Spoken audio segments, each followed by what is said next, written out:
Namo tassa bhagavato arahato samma sambuddhassa. Namo tassa bhagavato arahato samma sambuddhassa. Namo tassa bhagavato arahato samma sambuddhassa. Sadhu, sadhu, sadhu. Hello everyone. First of all, I have a short story to tell you. Few years ago, I visited a very sacred site in the Buddhist world. This sacred stupa is known to have the largest collection of Lord Buddha's holy relics than anywhere else in the world. Because of that, when I worshipped at this sacred stupa, it felt like I was worshipping the living Lord Buddha. There, I witnessed hundreds of people making different kinds of offerings to the stupa. Some were very large-scale offerings, millions of flowers, incense sticks, oil lamps, special food, and robes to cover the entire lower circumference of the stupa. Its circumference is about 950 feet, so they offered a robe 950 feet long. That's enormous. You can see that multicolored strip at the base of the stupa on the picture.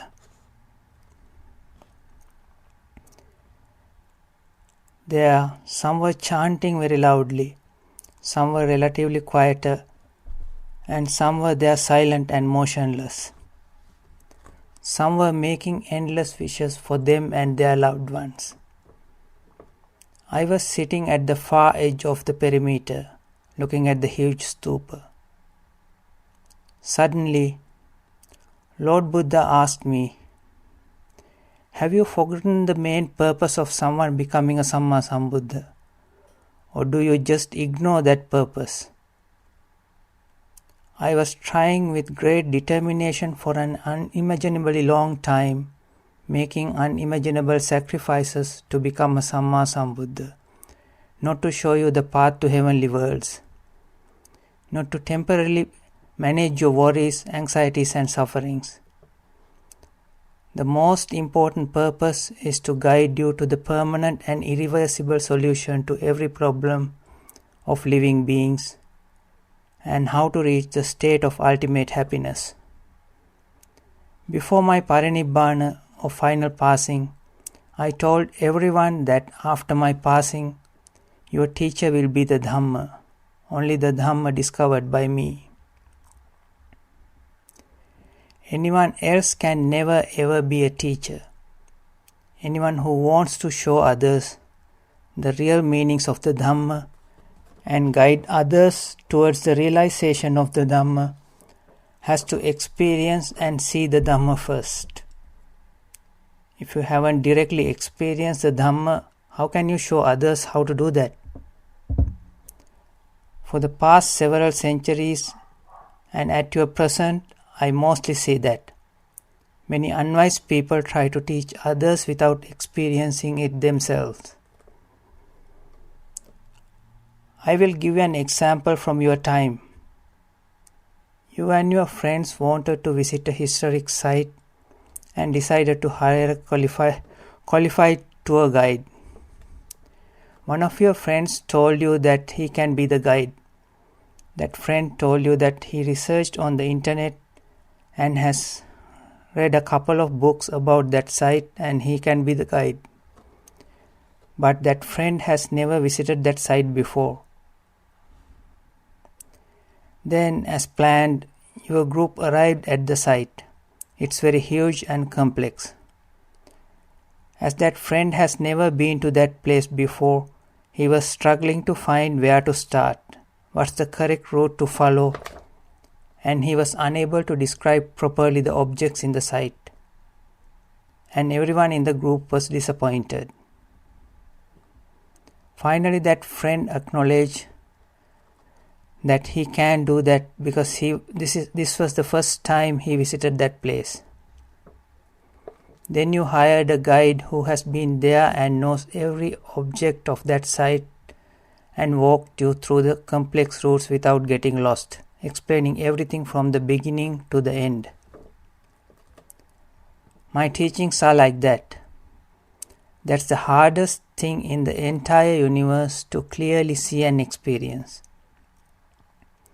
It's about the absolute true nature of life and everything else.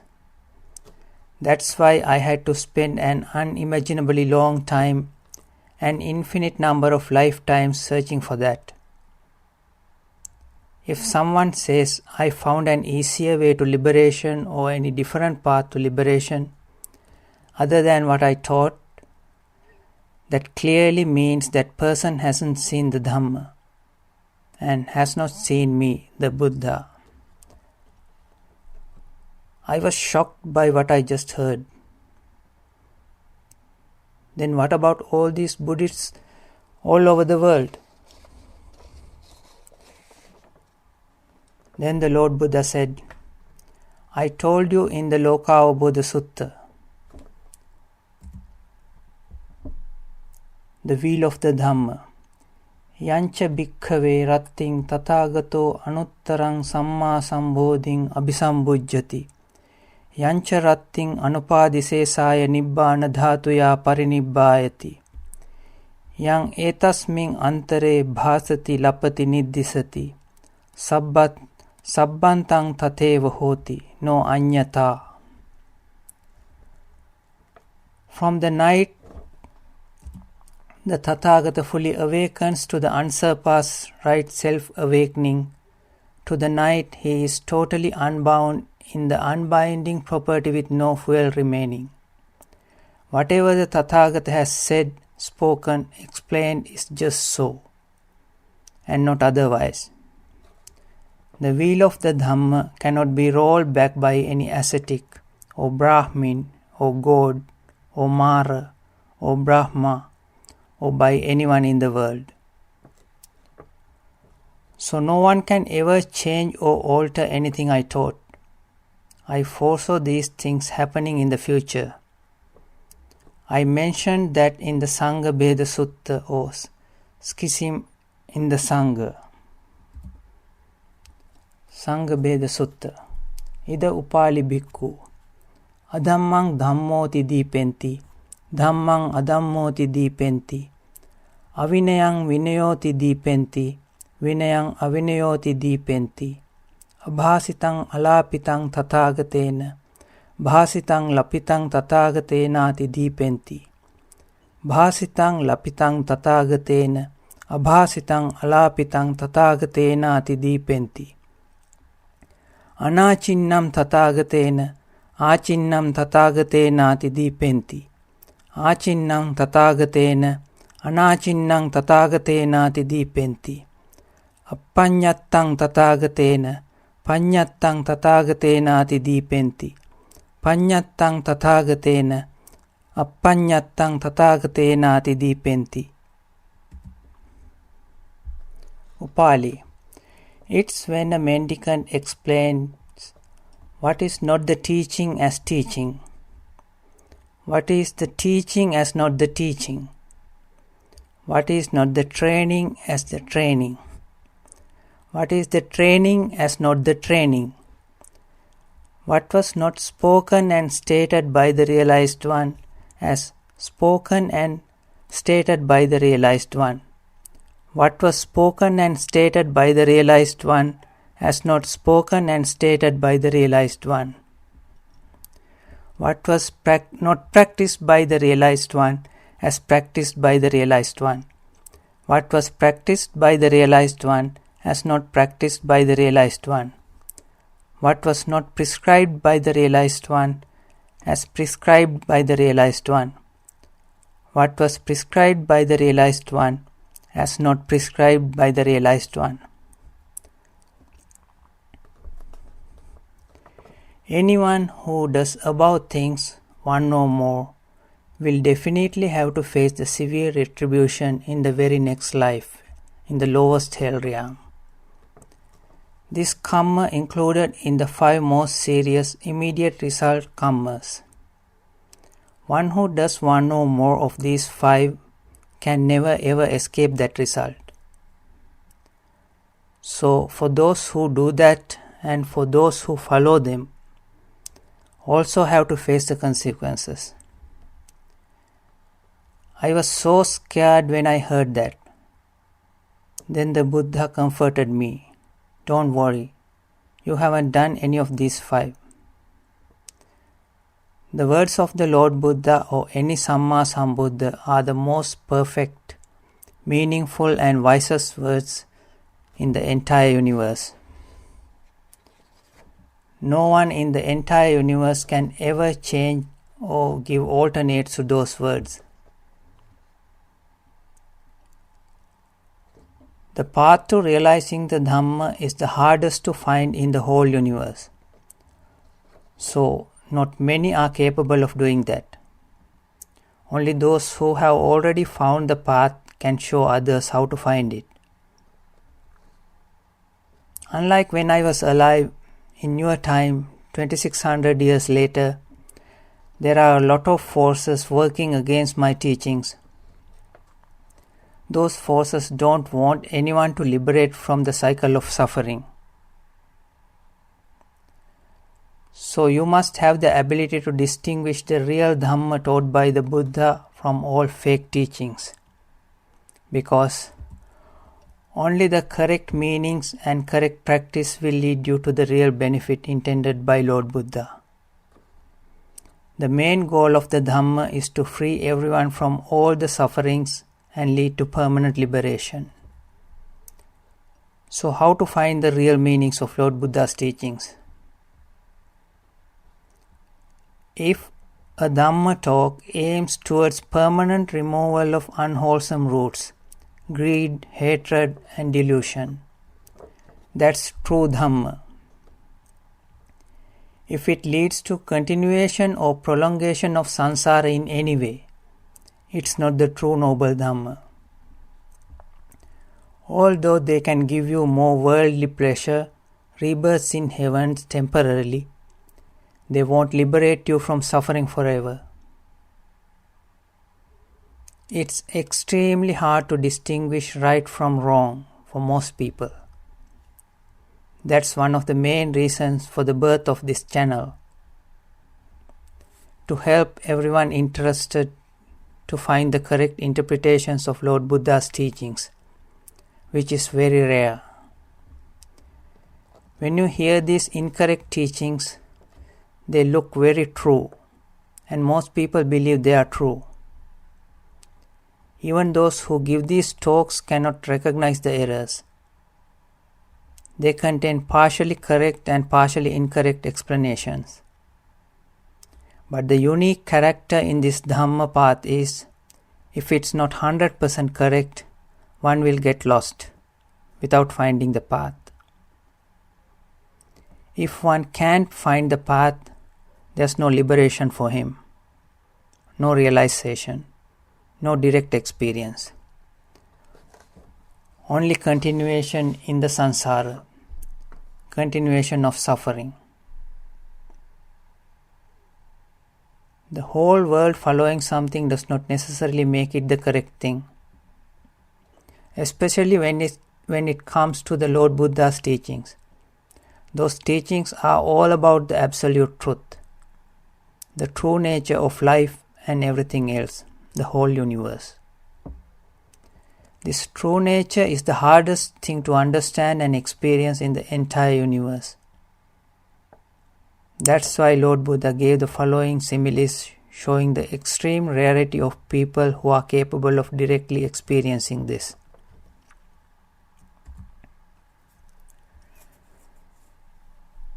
These suttas from Numerical Discourses 1, 336 to 347. Just as mendicants in India, the delightful parks, woods, meadows and lotus ponds are few, while the hilly terrain, inaccessible riverlands, stumps and thorns, and rugged mountains are many. So too, the sentient beings who are wise, bright, clever and able to distinguish what is well said from what is poorly said are few, while the sentient beings who are witless, dull, stupid, and unable to distinguish what is well said from what is poorly said are many. So too, the sentient beings who have the noble eye of wisdom are few, while those who are ignorant and confused are many. So too, the sentient beings who get to see a realized one are few, while those who don't get to see a realized one are many. So too, the sentient beings who get to hear the teaching and training proclaimed by a realized one are few, while those sentient beings who don't get to hear the teaching and training proclaimed by a realized one are many. So too, the sentient beings who remember the teachings they hear are few, while those who don't remember the teachings are many. So too, the sentient beings who examine the meanings of the teachings they have memorized are few, while those who don't examine the meaning of teachings are many. So too, the sentient beings who understand the meaning and the teaching and practice accordingly are few, while those who understand the meaning and teaching but don't practice accordingly are many. So too, the sentient beings inspired by inspiring places are few, while those who are uninspired are many. So too, the sentient beings who, being inspired, strive effectively are few, while those who, even though inspired, don't strive effectively are many. So too, the sentient beings who, relying on letting go, gain immersion, gain unification on mind are few, while those who don't gain immersion, don't gain unification of mind, relying on letting go are many, not relying on letting go are many. So too, the sentient beings who get the best food and flavors are few, while those who don't get the best food and flavors but get by with scraps in alms bowl are many. So too, the sentient beings who get the essence of the meaning, the essence of the teaching, and the essence of freedom are few, while the sentient beings who don't get the essence of the meaning, the essence of the teaching, and the essence of freedom are many. So you should train like this. We will get the essence of meaning, the essence of teaching, the essence of freedom. That's how you should train. The above teachings of the Lord Buddha show us the extreme rarity of those who reap the real benefit. Lord Buddha told this regarding the time when he was still alive.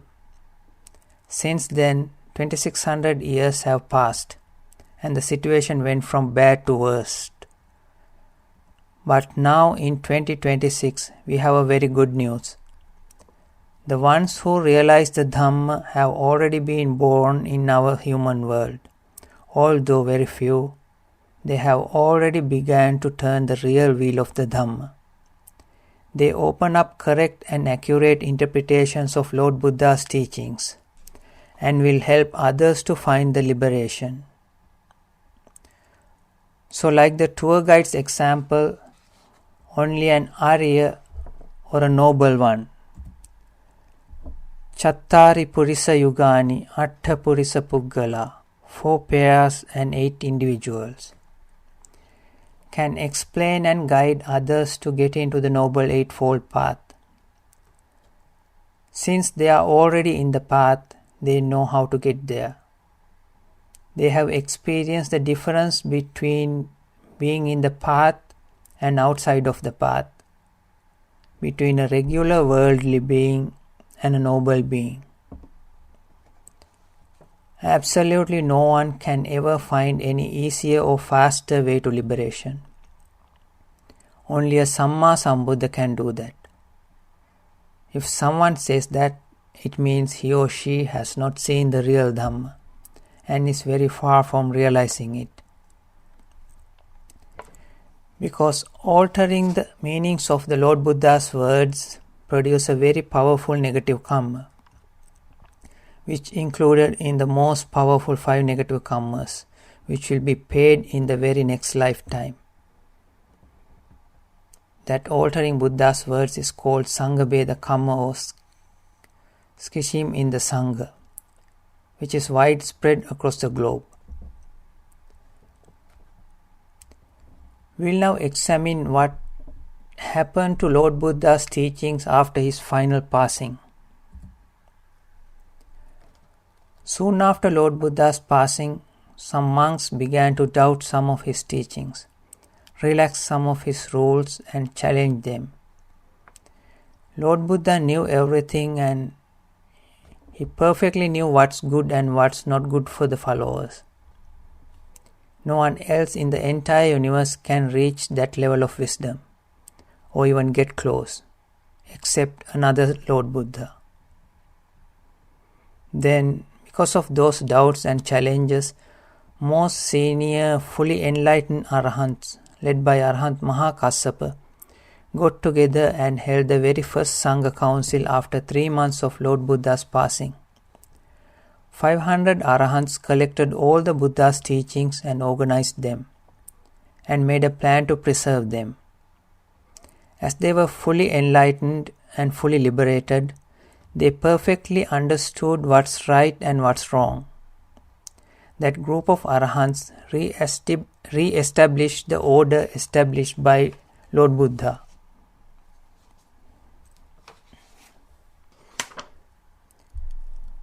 On one occasion, when the Lord Buddha was alive, Venerable Mahakassapa asked the Buddha, "Sir, when there were no rules, more and more realized the Dhamma, realized the Four Noble Truths and liberated.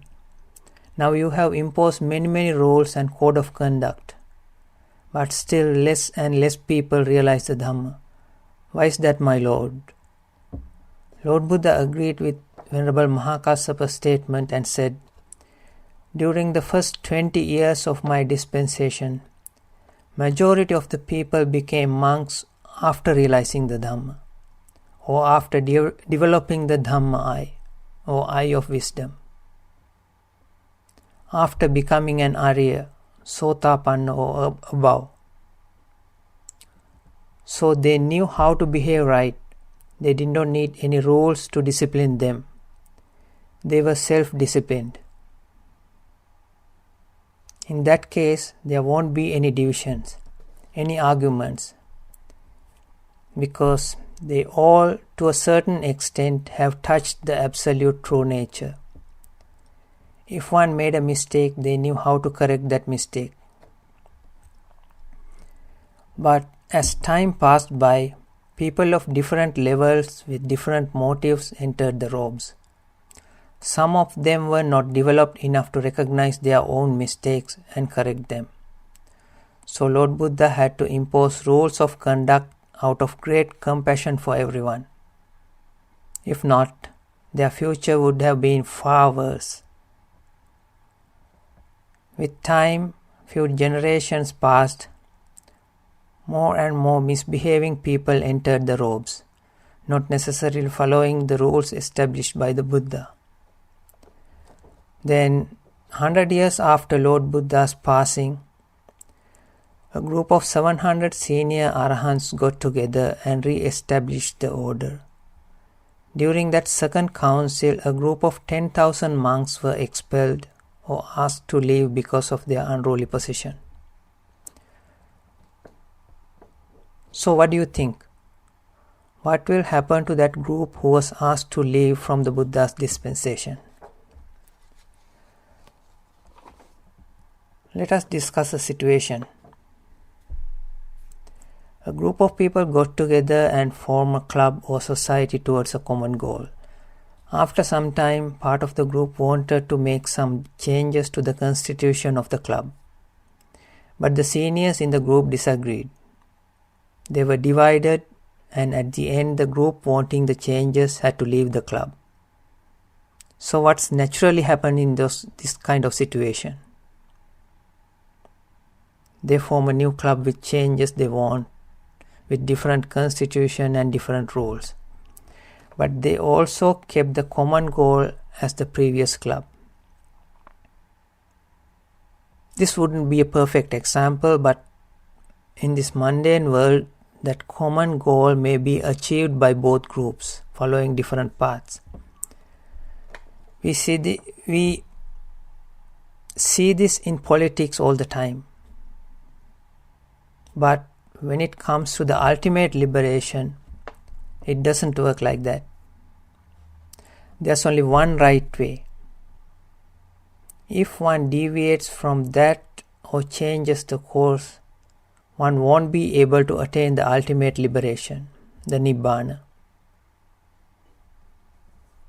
After the second council, few generations passed. Things got worse again. 300 years after Lord Buddha's passing, with the support of Emperor Asoka, 1000 Arahants began the third Sangha Council. After that council, 60,000 monks were expelled.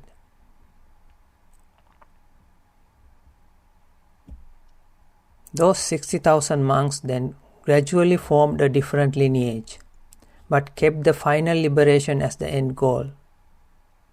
At least pretended to.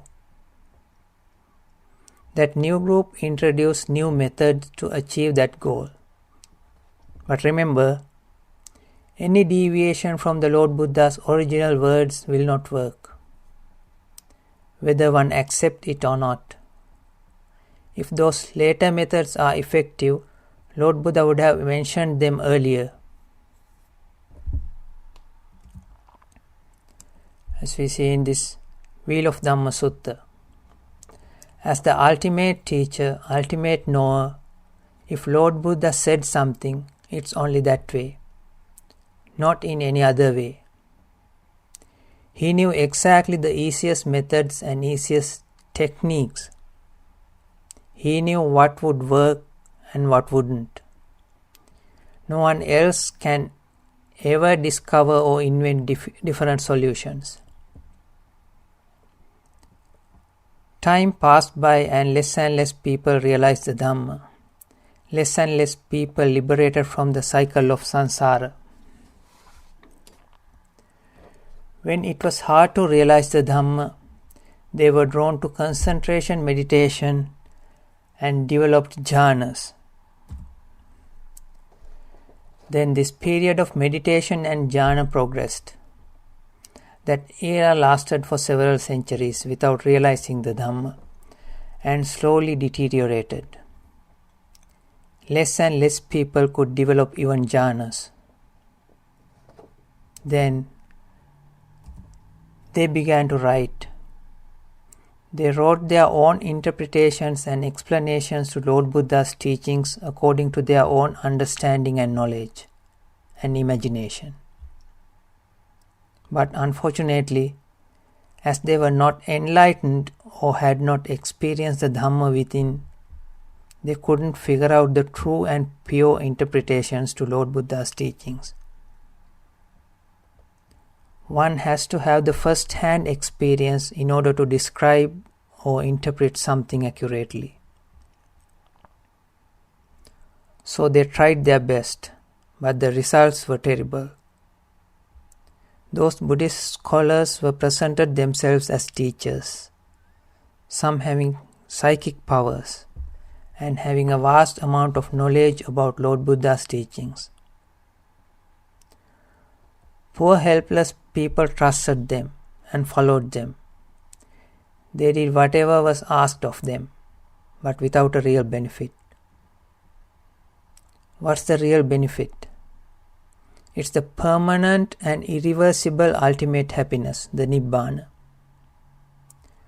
Those who has not seen and experienced Nibbana can never ever show others how to get there.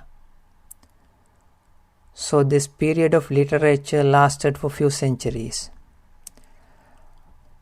After that period, people's ability to think and imagine also declined.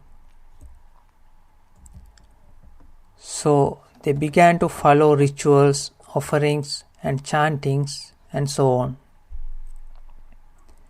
That was much easier to follow, less effort.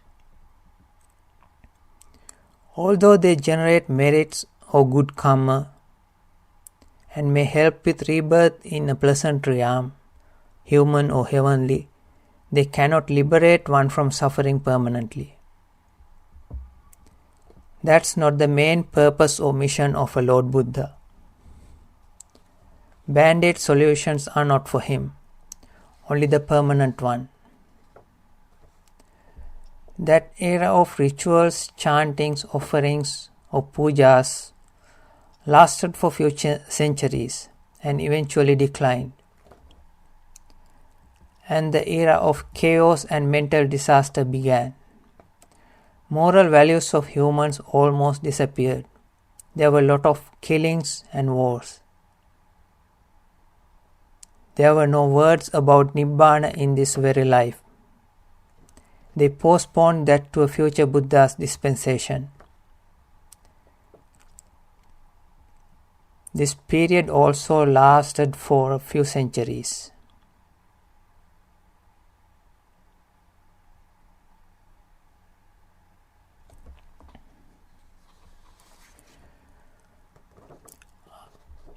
I was also searching for Lord Buddha's teachings for a long time, a couple of decades. Listen to Dhamma talks by Buddhist teachers from all over the world, from many traditions and lineages. I have read several books from Eastern and Western Buddhist practitioners. Each and every talk and book had doubtful and questionable areas. Finally, several years ago, a friend of ours forwarded a link to one Dhamma discussion, which was over 9 hours long. I listened to that talk in one sitting. I was amazed and delighted by listening to that discussion. Not a single error, only pure Dhamma. That was the first time I have heard such an exceptional and pure noble explanation to Lord Buddha's teachings. Then I listened to that talk multiple times over the next few weeks. I was hoping to meet that great monk and I was searching for him.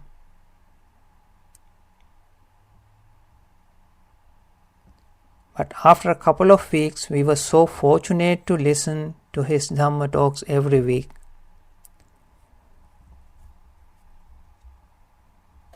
I am very grateful to that Kalyana Mitra for revealing the pure noble Dhamma taught by the Buddha. I pay my utmost respect and gratitude to that Kalyana Mitra for opening up the noble Dhamma for the world. He works tirelessly. While completing his own Dhamma journey, he is helping a lot of others to find the true Dhamma and break the cycle. When we have any question, doubts about the Dhamma, he is always open to and capable of solving any problems through the pure Dhamma. Sadhu, sadhu, sadhu.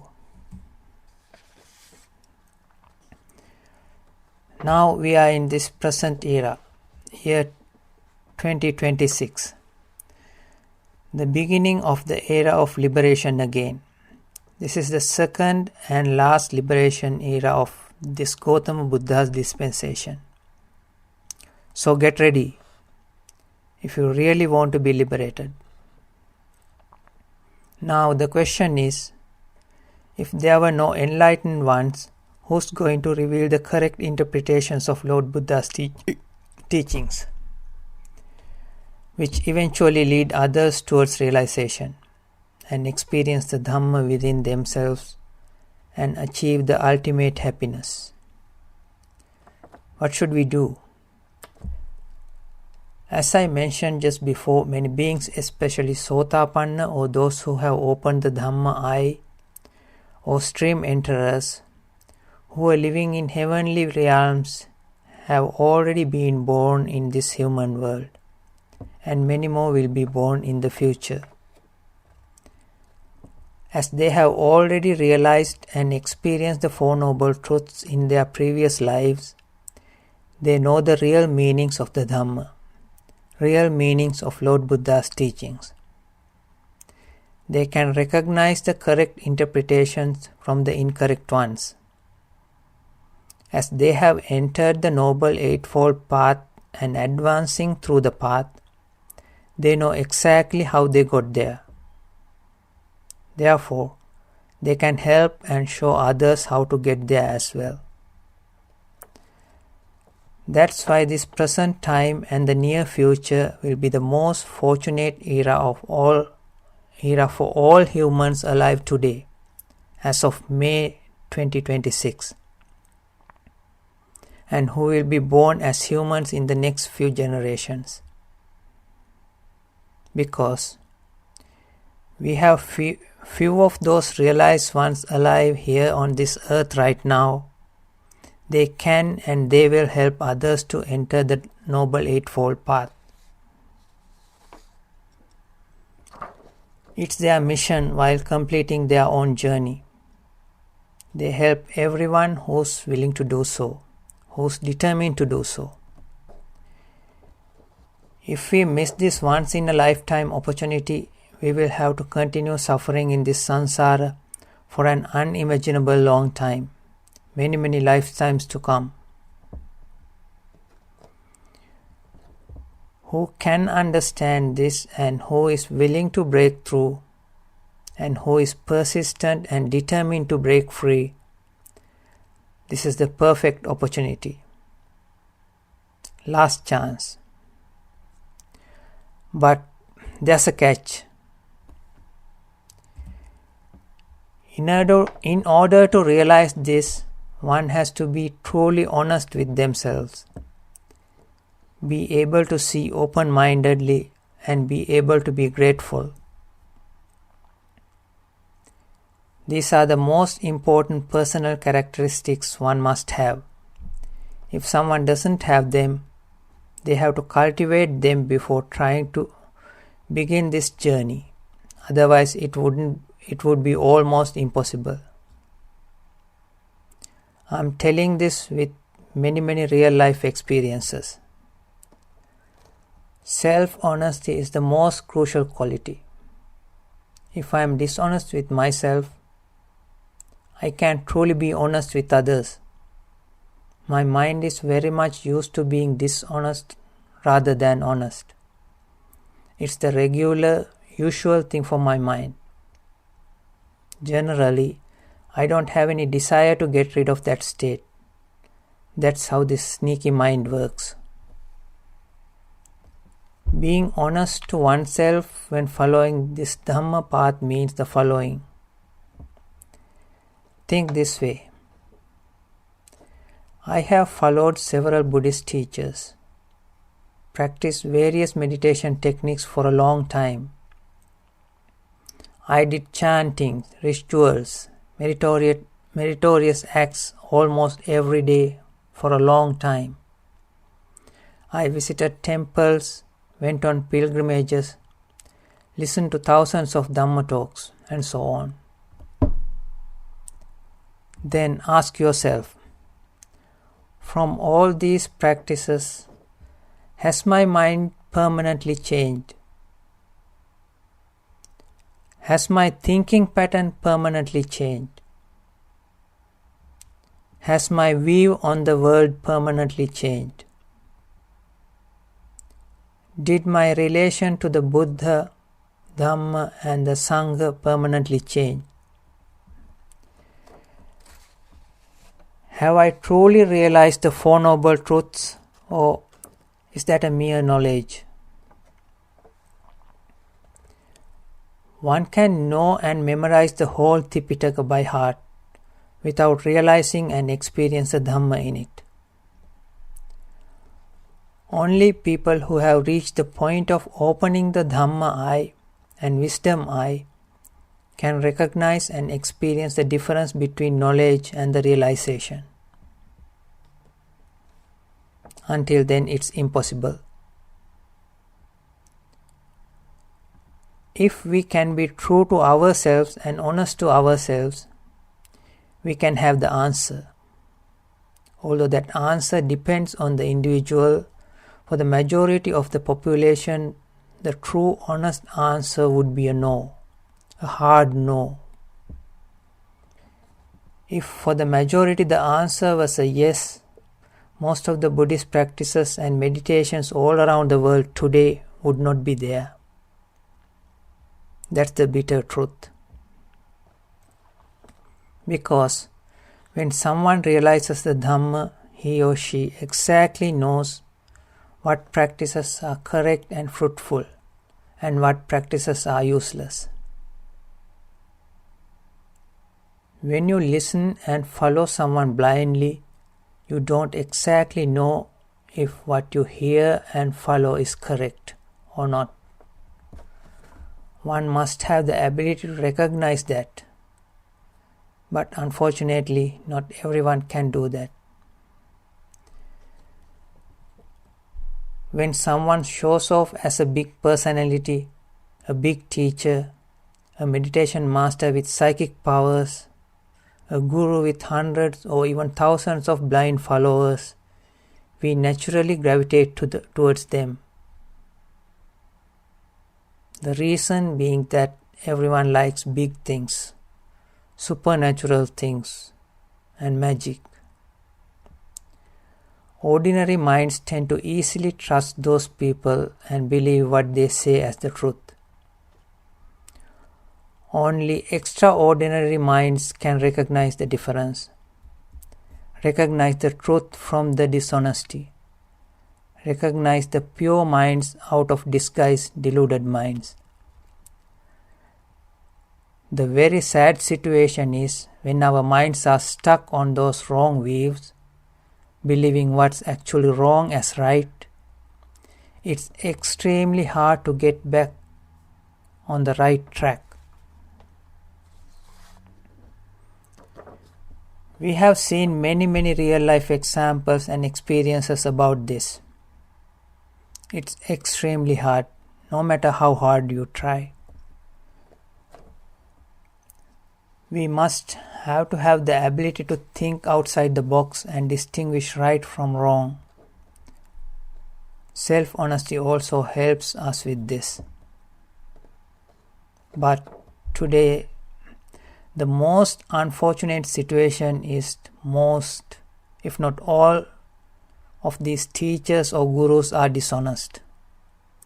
First of all, they have to acknowledge that they are showing others a path that they themselves have never been traveled on. As I mentioned earlier, Lord Buddha told about the extreme rarity of people truly getting the real benefit. So we cannot find the real Dhamma among big crowds, because this Dhamma is for the very few wise people. The masses won't get attracted to the pure Dhamma, because it tells the truth. This truth is very bitter for the ordinary mind, so they run away from it. There are very few who stay with it, persevere, don't give up, and finally reach the ultimate liberation, ultimate happiness. The majority won't be able to do that. If the majority were able to do that, Lord Buddha's teachings would be false and wrong. That never ever happens. Lord Buddha's words are the most truthful, most trustworthy, and most beneficial words in the whole universe. What's the greatest darkness? It's not the darkness in a cloudy new moon night where we won't see the moon nor any stars. It's not the darkness in a deep underground cave. Even it's not the darkness in a black hole. Black hole is the darkest place in the universe. But the greatest and deepest darkness is inside our minds. It's the ignorance, inability to see the true nature of life. That's the greatest and deepest darkness for every being. For those who want to see the real light, we'll help to find it. Little by little, day by day, we'll open the doors to reach the light. I am not a teacher or a guru. I am a follower of the Lord Buddha's true and genuine teachings. And I will never be a teacher, even someday, after reaching the state of fully enlightenment with 100% pure mind. I am and will be only a Kalyana Mitta. I might make mistakes, but promise you, as soon as the mistakes are recognized, I will let you know. I will never hide it. And my other promise is to show and help you with the real path, leading towards the real end goal expected by Lord Buddha. Because once in a while, a greatest person on earth becomes a Lord Buddha or Samma Sambuddha, making unimaginable sacrifices for an unimaginably long time, not to give us temporary solutions for our day-to-day problems, worries and anxieties. The Lord Buddha was here to show us how to do something no one has ever done in this unimaginably long samsara. His most important mission is to show us how to attain the permanent and irreversible solution to all problems of all beings, to reach the ultimate happiness and break this never-ending cycle of suffering. There were occasions the Buddha guided someone to be reborn in heavens, only because those people haven't developed their mind faculties enough to realize the Four Noble Truths.